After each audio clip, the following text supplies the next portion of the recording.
Hello friends, कैसे हैं आप सब। आई होप आप सब बहुत अच्छे होंगे। तो फ्रेंड्स, कल मैं एक ब्लॉग आप लोगों के साथ शेयर की थी और उसमें मैं दिल्ली का सीन दिखाई थी, दिल्ली का व्लॉग दिखाई थी। और उसी ब्लॉग में मैं आप लोगों को बताई थी कि अभी फ़िलहाल मैं काठमांडू में आ गई हूँ। और ये जो अभी का वीडियो आप देख रहे हैं, तो जब रास्ता में मैं थी, बस में जब थी, तो थोड़ा बहुत यहाँ पे वीडियो शूट की थी, क्योंकि वैसे पापा का तबीयत ख़राब था उस टाइम, तो दिमाग काम नहीं किया था और वीडियो बनाने का भी मन नहीं था। और भी अच्छा मतलब कि पूरा मैं शूट करती वहाँ पे, लेकिन बिल्कुल भी मन नहीं था। और अकेले आई थी, श्रेयांश मेरे साथ था, तो और भी परेशान कर रहा था, तो ज़्यादा वीडियो तो मैं शूट नहीं कर पाई। लेकिन थोड़ा बहुत ये मैं 10-11 मिनट का वीडियो शूट की थी। तो मैं सोची आप लोगों के साथ ये वीडियो को शेयर कर देती हूँ, ताकि आप लोग भी अगर काठमांडू जाते हैं, नेपाल घूमने जाते हैं, तो देख सकते हैं कि इस तरह का यहाँ पे ग्रीनरी रहता है। और यहाँ का मौसम भी बहुत अच्छा रहता है। जैसे कि दिल्ली में इतना ज़्यादा गर्मी था कि मतलब कि आप लोग तो जानते ही, ये ब्लॉग में देखते ही है कि कितना गर्मी रहता है। कूलर चलता है, पंखा चलता है, एग्जॉस्ट फैन चलता है, फिर भी वहाँ पे गर्मी बहुत ज़्यादा रहता है। और यहाँ का आप मौसम देखेंगे तो यहाँ पे बहुत ही अच्छा मौसम है। और यहाँ पे देखेंगे तो किसी के घर में पंखा भी आपको नहीं दिखेगा, क्योंकि यहाँ पे जो मौसम है एकदम बहुत ही अच्छा रहता है। गर्मी नहीं रहता है, ठंडी भी नहीं रहता है। और अभी मैं जिस टाइम पे आई हूँ और अभी जब ब्लॉग शूट कर रही थी, तो काफ़ी यहाँ पे ठंड था। और यहाँ पे भी जब बारिश होता है तो ठंड ही लगता है, लेकिन दिल्ली जैसा नहीं है। दिल्ली में बहुत ही गर्मी है। तो यहाँ पे काफ़ी टाइम के बाद यहाँ पे नेपाल आने में अच्छा लगा। और मूड भी ख़राब था, दिमाग ख़राब था, पापा का तबीयत ख़राब था, इसलिए फिर ज़्यादा ब्लॉग शूट नहीं कर पाई, ज़्यादा वीडियो शूट नहीं कर पाई। बस थोड़ा बहुत शूट की, जो भी आप देख रहे हैं। तो वही यहाँ पे खिड़की के साइड में बैठी थी बस में, तो वहीं से थोड़ा बहुत यहाँ पे शूट की हूँ, ताकि आप लोगों को शेयर कर दूँगी। नहीं तो कल जाके आप लोग बोलेंगे कि दिल्ली से काठमांडू पहुँच गए और पहाड़ वगैरह ये सब का ब्लॉग भी नहीं दिखाए हम लोगों को, और आप लोग पते हैंगे भी नहीं कि मैं अभी कहाँ हूँ, दिल्ली में हूँ या काठमांडू में हूँ। तो इसीलिए मैं थोड़ा बहुत वीडियो शूट कर ली थी।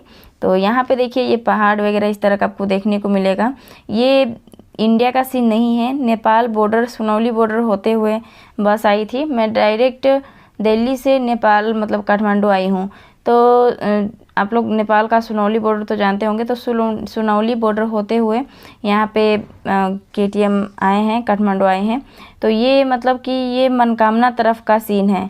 यहाँ पे काठमांडू में, नेपाल में आप मनकामना मंदिर तो जानते ही होंगे, तो वहीं का एरिया का ये वीडियो आप देख रहे हैं। जो यहाँ पे ये नदी देख रहे हैं इस तरह का, तो यहीं पे मनकामना मंदिर अभी आया नहीं था, आने वाला था, उससे पहले का ये यहाँ पे मतलब ये सीन है। तो मैं तो आपको फुल डिटेल में तो यहाँ पे अभी नहीं बता सकती हूँ कौन सा ये जगह है, क्योंकि हमेशा तो मेरा जाना आना है नहीं। और 5-6 साल के बाद मैं काठमांडू आई हूँ। और आप लोग नहीं जानते तो मैं आप लोगों को बता देती हूँ कि मैं स्टार्टिंग से काठमांडू में ही रही हूँ, नेपाल में ही रही हूँ। जब से शादी हुआ है 5-6 साल से, उसके बाद फिर मैं गांव में रहने लगी, दिल्ली में रहने लगी। पहले गांव में रहती थी, उसके बाद फिर दिल्ली में रहने लगी। तो नेपाल काफ़ी टाइम के 5-6 साल के बाद यहाँ पे नेपाल जा रही हूँ। वैसे प्लान बना था कि रक्षाबंधन में जाने का, और मैं आप लोगों को ब्लॉग में भी बताई थी। पुराना आप लोग ब्लॉग देखे होंगे तो आप लोगों को पता है कि पुराना ब्लॉग में मैं आप लोगों को बताई थी कि रक्षाबंधन से 1-2 दिन पहले काठमांडू जाऊंगी और 5-6 दिन रह के फिर आ जाऊंगी। उसके बाद फिर इधर अचानक पता चला कि पापा का तबीयत ख़राब है, तो अचानक ही मतलब आना पड़ा। और अचानक आ गई श्रेयांश और फिर मैं आई, दोनों आदमी। और श्रेयांश के पापा अभी नहीं आए हैं, वो मतलब कि इसी मंथ में, अगस्त में आएंगे। तो वो आएंगे, फिर 5-7 दिन रहेंगे, उसके बाद फिर हम लोग वापस दिल्ली जाएंगे। तो समझिए कि मैं वापस दिल्ली सितंबर में जाऊंगी, क्योंकि 7 सितंबर का उधर का जाने का प्लान है हम लोगों का, दिल्ली जाने का। तो पहले यहाँ से तो अभी KTM में ही रहूँगी, काठमांडू में। उसके बाद फिर गांव जाऊँगी, और गांव जाने के बाद फिर हम लोग दिल्ली का प्लान करेंगे। अभी तो यहाँ पे देखिए, अभी बस में है, और ये ब्लॉग बस में ही बैठ के थोड़ा शूट की थी। देख सकते हैं नेपाल का घर वगैरह, देखिए किस टाइप का यहाँ पे घर रहता है। वैसे हम लोग इंडिया में देखेंगे, दिल्ली वगैरह में तो छोटा छोटा घर रहता है, और फिर खिड़की भी बहुत छोटा छोटा रहता है। लेकिन नेपाल का वही देखेंगे तो मतलब बड़ा बड़ा रूम वगैरह घर भी रहता है, और खिड़की देखेंगे तो वहाँ का खिड़की का सिस्टम ही अलग रहता है, पूरा बड़ा बड़ा खिड़की आपको देखने को मिलेगा। तो यहाँ पे देखिए, ये जो अभी देख रहे हैं ये मनोकामना का सीन है, देख सकते हैं। अभी मनोकामना मंदिर क्रॉस हो गया था और उसके बाद फिर मैं जब तक मोबाइल निकाली तब तक वहाँ का सीन ही मेरा मोबाइल बैग में था, तो मैं सोची कि यहाँ पे शूट कर लेती हूँ। वहाँ पे मनोकामना मंदिर तो बस से नहीं दिखता है, लेकिन जो केबल कार जाता है ऊपर पहाड़ के ऊपर तो वो दिखता है। तो मैं सोची थी उसको शूट कर लेती हूँ, आप लोगों के साथ शेयर करूँगी। लेकिन यहाँ पे मैं जब तक मैं मोबाइल बैग से निकाली, मेरा पर्स में मोबाइल था, तब तक ये क्रॉस हो चुका था। यहाँ पे थोड़ा बहुत देखने को यहाँ पे मिलेगा, लेकिन दिखेगा नहीं, छोटे छोटे केबल कार बस ही दिखता है, बस थोड़ा थोड़ा केबल कार दिखता है। उसके अलावा मंदिर नहीं दिखता है, क्योंकि केबल कार ही नीचे से ऊपर जाता है मंदिर के पास, जो मनोकामना मंदिर है केबल कार जाता है। तो अभी फ़िलहाल इसमें नहीं दिख रहा है। तो वैसे तो मैं यहाँ पे काठमांडू में स्टार्टिंग से ही, बचपन से ही रही हूँ, तो मैं मनोकामना मंदिर भी घूम चुकी हूँ बहुत, मतलब कि पहले लगभग 10-11 साल 12 साल हो चुका होगा। तो उस टाइम हम लोग, मतलब कि मम्मी पापा पूरा फैमिली मनोकामना मंदिर घूमे हैं उस टाइम, लेकिन अभी फ़िलहाल घूमे नहीं हैं। एक ही बार गए थे हम लोग यहाँ पे मनोकामना मंदिर, और अभी 10-12 साल हो चुका है। और जब भी गांव जाते थे तो यहाँ पे क्रॉस हो के जाते हैं, क्योंकि इंडिया जाते हैं तो यही मनोकामना मंदिर होते हुए जाते हैं। और गांव हम लोग जाते थे पहले, आप लोग जानते हैं कि मेरा गांव बिहार में है, सीतामढ़ी, तो वहीं जाते थे पहले। तो यही रास्ता होके हम लोग जाते आते हैं। और अभी दिल्ली से डायरेक्ट हम काठमांडू आए हैं, तो अलग अलग रास्ता होते हुए आया था, मतलब सुनौली बॉर्डर क्रॉस करने के बाद और दूसरा रास्ता होके आया, और उसके बाद फिर ये मनोकामना का जो रास्ता है, तो यही रास्ता में आके फिर लास्ट में मिल गया। और फिर यहाँ से मुझे लगा कि हाँ, ये जाना पहचाना रास्ता है, क्योंकि हमेशा हम लोग साल में 1-2 बार जाते थे, छठ में या कोई फंक्शन पूजा वूजा रहता था तो हम लोग नेपाल काठमांडू से जाते थे गांव, लेकिन हमेशा नहीं जाते थे। गांव में बहुत कम रहे हैं, जब से मतलब कि शादी हुआ है 5-6-7 साल से, तब से इंडिया में रहने लगे हैं, लेकिन यहीं पे रहे हैं। और ये रास्ता वगैरह तो पूरा जाना पहचाना ही है, क्योंकि यही रास्ता से अप डाउन होता था। तो भी काफ़ी टाइम के बाद नेपाल आए हैं, और आगे भी मैं यहाँ पे काठमांडू में जहाँ जहाँ घूमूंगी, जैसे कि पशुपति मंदिर हुआ, स्वयंभू हुआ, बौद्धा हुआ, तो ये सब में मैं जाऊंगी, हो सकता है घूमने फिरने। तो आप लोगों के साथ वो सब ब्लॉग आप लोगों के साथ शेयर करूंगी, ताकि आप लोग भी अगर KTM आते हैं, काठमांडू आते हैं, तो पूरा लोकेशन पता रहे, कौन कहाँ है, कौन सा मंदिर किधर है, और कहाँ से एंट्री करना है, कहाँ से जाना है, ये सब मैं जहाँ जहाँ जाऊँगी उसका मैं ब्लॉग आप लोगों के साथ शेयर करूँगी। और कोशिश करूँगी कि मंदिर या ग्रीनरी और यहाँ पे दरबार स्क्वायर सब है काठमांडू में। आप लोग यहाँ पे काठमांडू के ही हैं, आए होंगे काठमांडू, तो आप लोगों को पता ही होगा, जानते होंगे। लेकिन बहुत सारे मेरा व्यूअर्स है, वो लोग इंडिया के हैं और KTM आए नहीं हैं, तो वो लोगों को पता नहीं है। तो उन लोगों के साथ मैं आने वाले टाइम में, अभी कुछ दिन के बाद सारा ब्लॉग शेयर करूँगी, जहाँ जहाँ जाऊँगी उसके बाद मैं सारा ब्लॉग शेयर करूँगी। तो देखिए, ये बागमती रिवर यहाँ पे देख सकते हैं, ये जा रहा है, और यहाँ पे पहाड़ वगैरह इसी तरह का ग्रीनरी एरिया रहता है, पूरा यहाँ पे हरा भरा रहता है। वही दिल्ली की बात करें तो वहाँ पे मतलब कि इतना साल से रहे हैं, दिल्ली में भी 5 साल हो चुका है, लेकिन वहाँ पे कहीं घूमने फिरने में कहीं नहीं गई हूँ। आप लोग भी मेरा ब्लॉग देखते होंगे तो बस घर का ही सीन रहता है, बाहर का नहीं रहता है, क्योंकि वहाँ का मौसम ही ऐसा है, इतना गर्मी रहता है कि कहीं घूमने फिरने जाने लायक ही नहीं रहता है। अभी का ही मौसम की बात करें तो वहाँ पे इतना गर्मी था कि बाहर निकलने लायक नहीं था। मेरी मम्मी दिल्ली में गई थी तो एक दिन ही बस हम लोग सदर बाज़ार गए थे, तो इतना मतलब कि लग रहा था कि तबीयत ख़राब हो जाएगा, इस टाइप का हम लोगों को लग रहा था, क्योंकि गर्मी बहुत ज़्यादा था। और ठंडी में भी वही हाल होता है, इतना ठंडी होता है कि लोगों को घर से बाहर निकलने का मन नहीं करता है।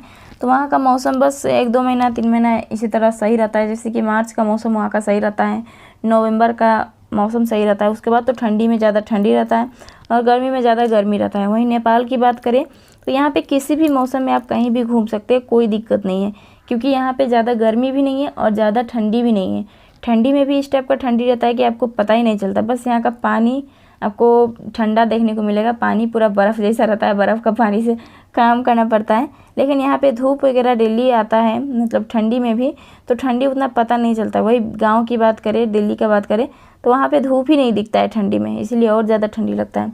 और वहीं यहाँ नेपाल का काठमांडू का बात करें तो यहाँ पे गर्मी में भी पता ही नहीं चलता कि अभी गर्मी है। लोग यहाँ पे गर्मी गर्मी बोलते हैं, लेकिन यहाँ पे किसी के घर में भी आप फ़ैन देखेंगे नहीं, ना पंखा देखेंगे, टेबल फ़ैन कुछ भी नहीं देखेंगे। और कूलर एसी तो बहुत दूर की बात है, यहाँ पे किसी के घर में ये सब नहीं रहता है, क्योंकि यहाँ पे ऑलरेडी मौसम इतना अच्छा है। और मेरे घर की बात करें तो मेरे घर में भी पंखा वगैरह, कूलर वगैरह, एसी ये सब कुछ नहीं है, क्योंकि मौसम ही ऐसा है तो ये सब की ज़रूरत ही नहीं पड़ती है। तो देख लिए इस तरह का यहाँ पे ग्रीनरी है। आज का ब्लॉग आप लोगों को कैसा लगा मुझे कमेंट करके बताइएगा। और यहाँ पे ये पहाड़ वगैरह देख सकते हैं, नेपाल का सीन इसी तरह का रहता है। ग्रीनरी एरिया है पूरा। आप लोग काठमांडू घूमना चाहते हैं तो घूम सकते हैं, मतलब कि बहुत ही अच्छा लगेगा आपको यहाँ आने के बाद, क्योंकि आप लोग यहाँ का मौसम देखेंगे, यहाँ का पूरा ग्रीनरी एरिया देखेंगे, मंदिर वगैरह देखेंगे, तो आपको लगेगा कि पूरा स्वर्ग में आ चुके हैं। इस तरह का यहाँ का पूरा नज़रिया है देखने का। तो आगे तो मैं ब्लॉग आप लोगों के साथ शेयर करूँगी ही, जहाँ जहाँ जाऊँगी वो सारा ब्लॉग आप लोगों के साथ शेयर करूँगी। वैसे अभी मैं यहाँ पे 15-20 दिन रहने वाली हूँ, 20-25 दिन यहाँ पे रहूँगी। तो उतना टाइम में मैं जहाँ जहाँ जाऊँगी उसका ब्लॉग आप लोगों के साथ शेयर करूँगी।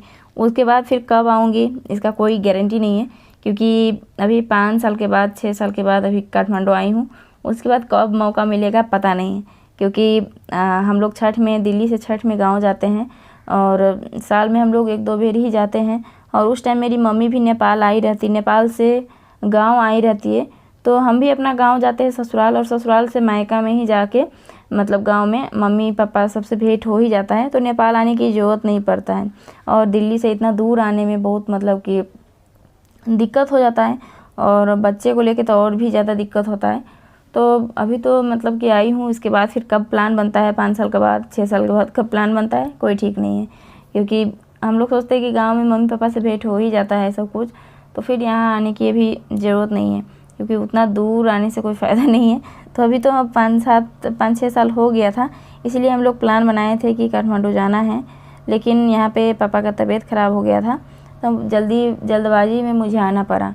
तो डायरेक्ट दिल्ली से काठमांडू का टिकट कटा था बस का, तो बस से ही आए थे हम और श्रियांश के पापा नहीं आए थे, क्योंकि उनको एकाएक मतलब कि अचानक छुट्टी ऑफिस से नहीं मिल पाता, तो वो नहीं आए थे। जो प्लान बना हुआ है पहले से, मतलब कि हो सकता है वो इसी महीने के लास्ट में आएंगे, राखी से पहले, तो वो कुछ दिन रहेंगे, 5-7 दिन। उसके बाद फिर हम लोग साथ में गांव जाएंगे, उसके बाद फिर दिल्ली आएंगे। तो ये ब्लॉग में आप लोग देख ही लिए किस तरह का ये नज़रिया है। और यहाँ पे ये देखिए, अभी ये हम कलंकी पहुँचने वाले हैं। आप लोग कलंकी जानते होंगे, जहाँ पे बस वगैरह रुकता है, तो वहाँ पहुँचने वाले हैं। तो उससे पहले जो थानकोट आता है, ये थानकोट का सीन है। थानकोट पहुँचने वाले हैं, बस यहाँ पे 10-15 मिनट बाकी था थानकोट पहुँचने में। उसके बाद फिर मैं ये वीडियो वहाँ पे शूट की थी लास्ट में पहुँचने टाइम में, और मैं आगे का ब्लॉग नहीं ले पाई, क्योंकि छोटा बच्चा था, उतरने में अकेले बैग भी था मेरे पास, श्रियांश भी था, तो आगे का ब्लॉग में शूट नहीं कर पाई। तो चलिए हम लोग नेक्स्ट ब्लॉग में